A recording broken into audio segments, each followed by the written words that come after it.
தாத்தா வந்துட்டான் தாத்தா அவன். ஏய் போன முறை இருந்தா வச்சு குழுக்கில் விட்ட இந்த முறைலாம் வண்டி வாங்கினா ஓடு வாங்கிட்டு வா இப்போ மோதி போகலாம் சார். தாத்தா அண்ணா இவ்வளோ வாங்கி சாப்பிட்டுட்டாரா? வாடா இப்போ வாடா இங்கிலீஷ் ஸ்டேஷன் வாடா.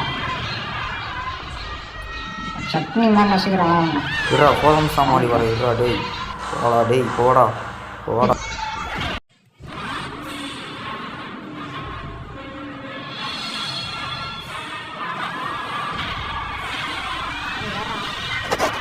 தாத்தா வந்துட்டான் தாத்தா அவன். ஏய் போன முறை இருந்தா வச்சு குழுக்கில் விட்ட இந்த முறைலாம் வண்டி வாங்கினா ஓடு வாங்கிட்டு வா இப்போ மோதி போகலாம் சார்.